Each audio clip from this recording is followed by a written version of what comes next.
बच्चों, अपन चोल कला पढ़ी थी कि चोल कला के अंदर चोल वंश के शासकों ने किस प्रकार से मंदिरों का, भवनों का, उनका निर्माण किया था। उनमें सबसे प्रसिद्ध जो मंदिर थे वो पढ़े थे कि कौन कौन से थे। गंगेकोट, चोलपुरम और वृद्धेश्वर मंदिर, और उनका किस शैली में और किसने उनका निर्माण करवाया और उनकी क्या विशेषताएं थी, वो ये अपन ने पढ़ी। कि आज अपन पढ़ते हैं कि राज्य की आय के स्रोत क्या थे। राज्य की आय के स्रोत क्या थे। ठीक है, राज्य की आय के स्रोत क्या थे उस समय चोल वंश कालीन में। राज्य की आय के स्रोत यानी राज्य की आय का जो मुख्य स्रोत था वो क्या था, भूमिगत था। चोल काल में राज्य की आय का प्रमुख स्रोत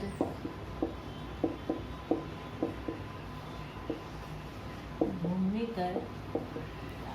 ठीक है, राज्य की आय का प्रमुख स्रोत क्या था, भूमिकर था। और भूमिकर भी किस आधार पे बटा हुआ था कि भूमि में अनाज का, भूमि का सर्वेक्षण किसके आधार पे होता था, उपज के आधार पे होता था। और उसी उपज के आधार पे क्या लिया जाता था, कर लिया जाता था। ठीक है ना, भूमि का सर्वेक्षण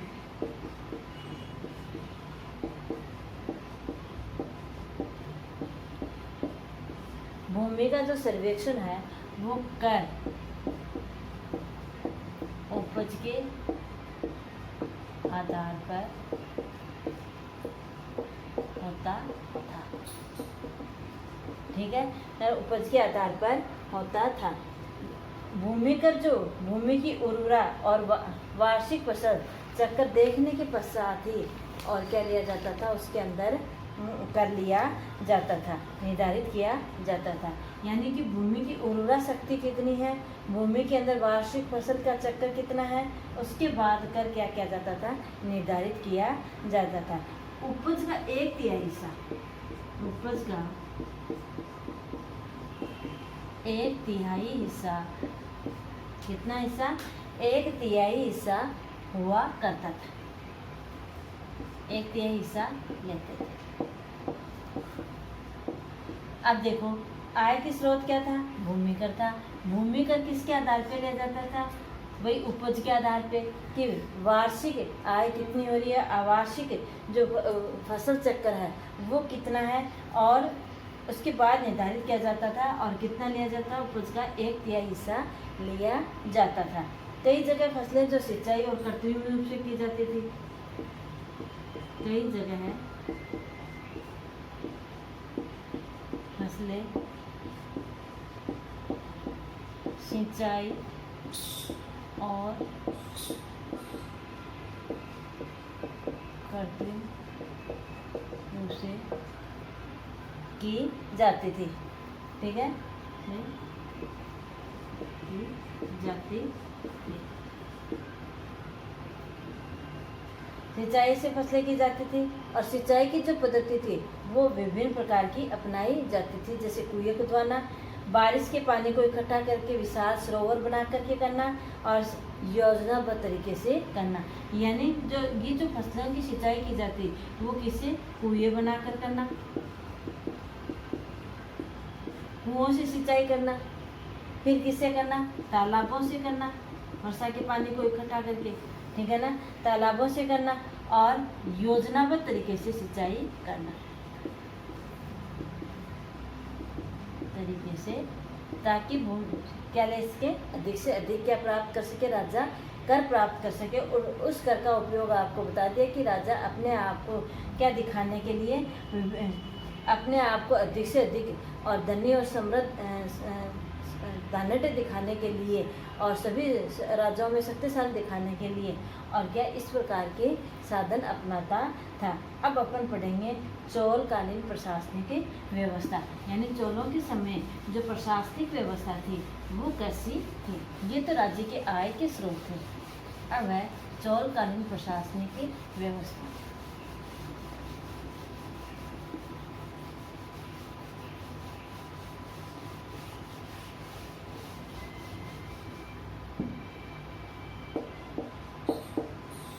साम्राज्य एवं प्रशासन। यानी चोलों के समय साम्राज्य और प्रशासन किस प्रकार का था। चोलकालीन साम्राज्य और प्रशासन कि जो चोल साम्राज्य था वो क्या था। चोल साम्राज्य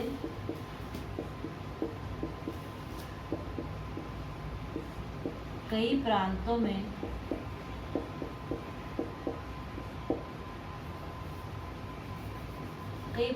में विभक्त था। यानी चोल साम्राज्य जो था वो कई प्रांतों में विभक्त था और प्रांतों को उस समय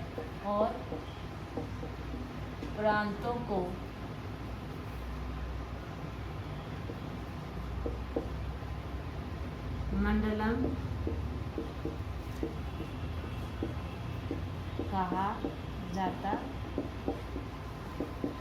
तो चोलकालीन जो साम्राज्य था वो क्या था, प्रांतों में बटा हुआ था। प्रांतों को क्या कहा जाता था, मंडलम कहा जाता था। ठीक है ना, प्रांतों को क्या कहा जाता था, मंडलम कहा जाता था। बड़े प्रदेशों को, बड़े प्रदेशों जैसे आज का संभाग, ठीक है ना, आज का संभाग। तो बड़े प्रदेशों को क्या कहा जाता, बलनाडु।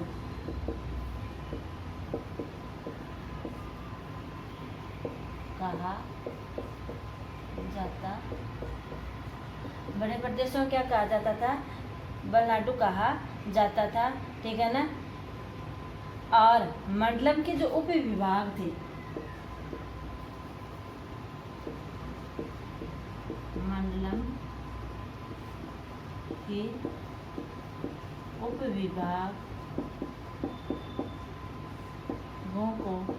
मंडलम के उप विभागों को क्या कहा जाता था, कोट्टम।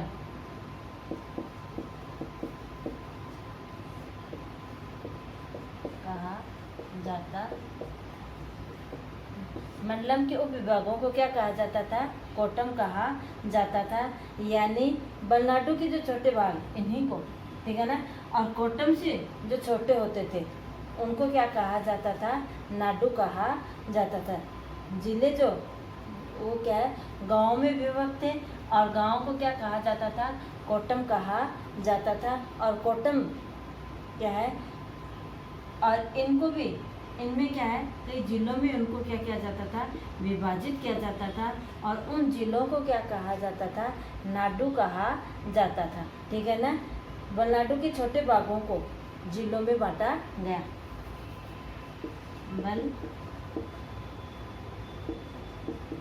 नाडु के छोटे भागों को नाडु कहा जाता। ठीक है। तो मंडलम को क्या कहा जाता था, कोट्टम कहा जाता था। इस प्रकार से राजा को नियंत्रित करने के लिए कोई क्या नहीं थी, कोई केंद्रीय विधानसभा नहीं होती थी। भूमि की उपज का जो लिया जाता था उससे ही क्या है लिया जाता नाडु ने। अब देखो, इस नाडु के ऊपर जो वेलार जाति के धनी किसानों का नियंत्रण था। नाडु के ऊपर, क्योंकि राजा को नियंत्रित करने के लिए कोई विधानसभा, केंद्रीय विधानसभा तो होती ही नहीं थी। अब नियंत्रण किस प्रकार से होता था समाज के ऊपर, वो अपन देखते हैं। देखो, नाडु के पर नियंत्रण, नाडु पर नियंत्रण वेलार जाति का, वेलार जाति। अब वेलार जाति कौन थी, जो लंबे समय तक क्या करती थी, जो धनी किसान थे, ठीक है ना, वही वेलार जाति के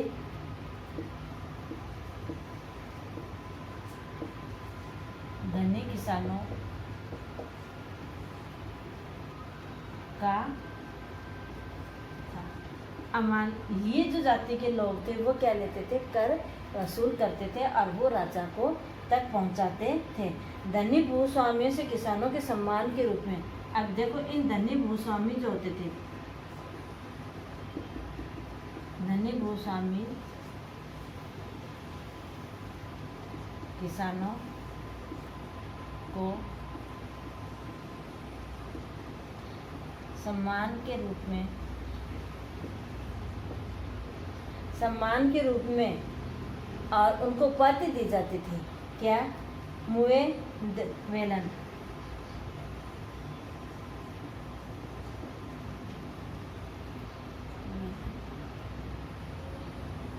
मुएन वेलन यानी तीन राजाओं में अपनी सेवा प्रदान करने वाला किसान। 3 राजाओं को अपनी सेवा प्रदान करने वाला किसान, ये उसको उपाधि दी जाती थी। यानी ये जो जाति जितना कर दे देती थी उसको, और किसकी उपाधि देते थे? मुएद वेलन की उपाधि देते थे। और मुएद वेलन का मतलब है कि 3 राजाओं को सेवा प्रदान करने वाला किसान, इस प्रकार से उनको दी जाती थी। अब देखो फिर और किसकी? अरियार की। और किसकी उपाधि दी जाती थी? अरियार की।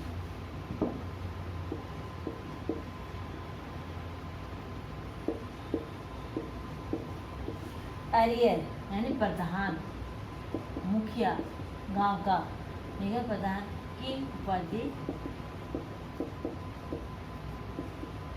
दी जाती, ठीक है।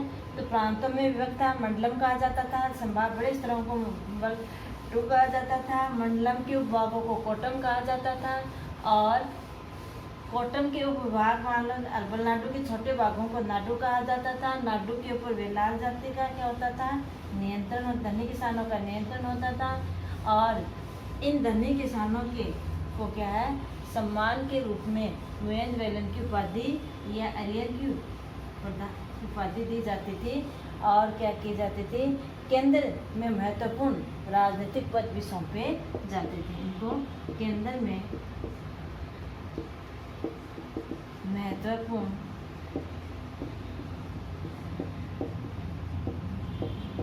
राजनीतिक पद सौंपे जाते थे ताकि वो, अब देखो इतनी सारी उपाधि अगर किसी किसान को दी जाती है तो वो श्योर है कि वो क्या करेगा? अधिक कर चुकाने के लिए उस वहाँ के क्षेत्र पर अधिक से अधिक कृषि का कार्य करवाना शुरू करेगा। अब ये जो चोल राजा थे, साम्राज्य था, वो शैव धर्म का क्या था? अनुयायी था। इसका कौन से धर्म का था? शैव धर्म का अनुयायी था।